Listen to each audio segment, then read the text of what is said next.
Biennial International Herbert Marcuse Society Conference.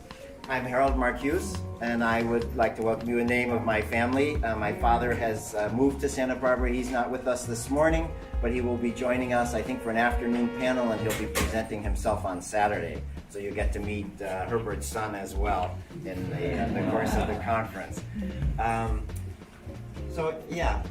First I'd like to thank the many people who've helped us with the conference.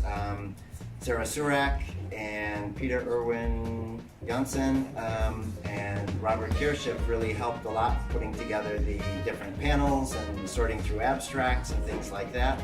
Elizabeth Schmidt, who I think isn't here but is busy opening up rooms and making sure everything's ready for when we start the conference. My grad student assistant has been instrumental in getting everything organized.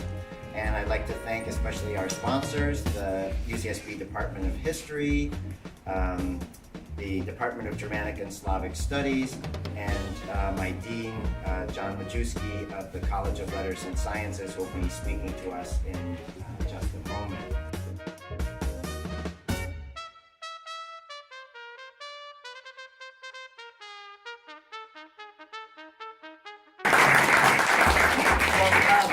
I'm absolutely delighted to welcome you on the International Herbert Marcuse Society to UC Santa Barbara. It's a big honor for us to have you on our campus.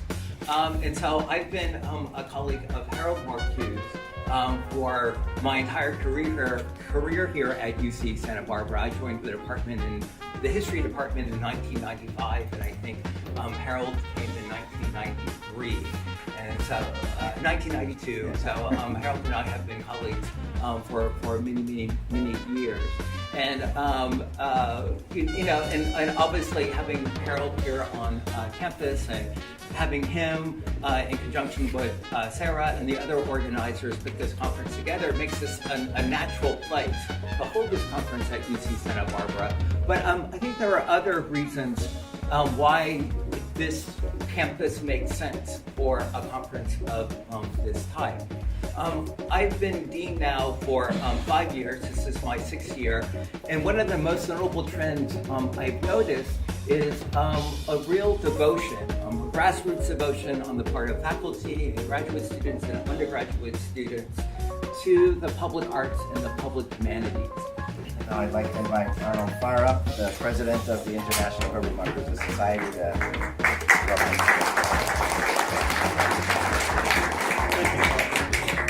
Thank you, and thank you all for being here.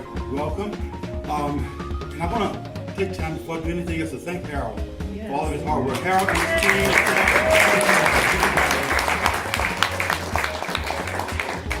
Having organized a few of these myself in the past, it's not easy. It's a hard job. And as the conference is going on, you can never rest. There's always, if something's not going wrong at the time, there's always anticipation of something going wrong. So thank you so much. I'm so happy. I can't say enough about how thrilled I am to be here. And every time we have this conference, I'm thrilled. And there are new people showing up every single time. That really excites me. So for the new people, I want to say a little bit about the history of the conference. And I think when I do that, you'll see why I'm so excited to see the conference growing and for there to be new faces every time we have this conference. This society was founded in 2005, and it all happened sort of by accident. So let me just tell you the backstory and how we came into being. So I was teaching at St. Joseph's University in Philadelphia at the time, where I taught for 12 years before going to the University of Kentucky, where I am now. And I had studied a little bit of critical theory in graduate school. I was very interested in critical theory. I read a little bit of Marcuse in graduate school, so I was the only one in my department that had some expertise in critical theory.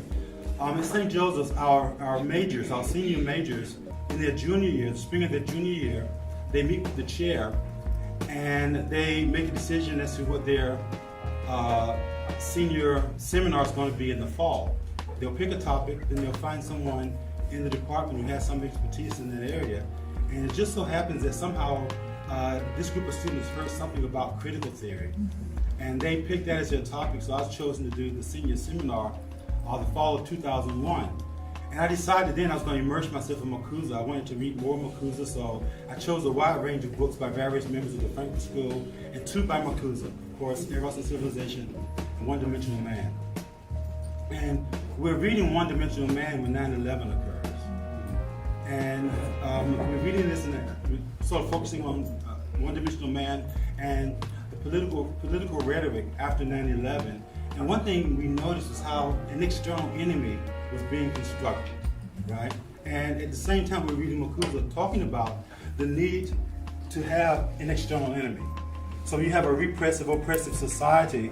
The focus is never on what's happening in the society, but the external threat. And so we create a fear of an external threat. And so we watched that happen. And we were wondering, what about all the people who died, all the babies who died of malnutrition on 9/10 and 9/12? What about the rapes that happened on 9/10 and 9/12? What about the brutalization on 9/10 and 9/12, the poverty? And we just went on and on. And at some point, somehow Marcuse became our boy. And because he sort of helped us think through these things. And I decided after the semester I was going to immerse myself in Marcuse, so I collected everything, every book, every article I could find written by and about him, and just began reading. And the result of that ultimately was a book that came out of that in 2009. But prior to that, as I'm working on Marcuse and working on the book, it's 2004, and I realized that 2005 would be the 50th anniversary of the publication of Eros and Civilization. And so I got a wild, crazy, stupid idea, which actually ended up being a good idea. It was like, let's have a Marcuse conference. The only Marcuse scholar I knew at the time, the only person I knew who worked on Marcuse was Doug Kelman. Right? So I know one person who works on Marcuse, and I'm going to have a Marcuse conference.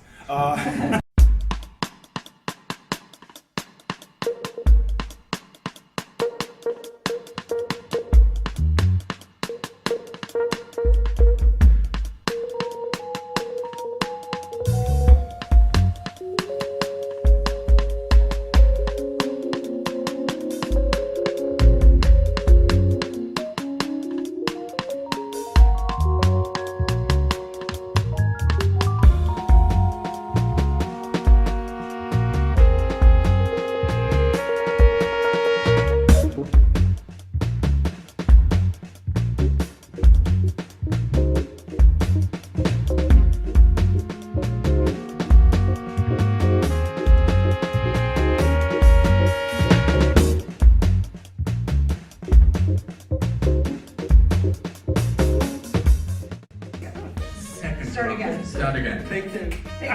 Take 2. I've been offered a prestigious post at Herbert University in Berlin, Hannah. But I will remain at Freiburg, close to my beloved mountain cottage, of course. My work is intermediately rooted in the lives of these persons. Does that mean we have to have dinner with the peasants again? Of course.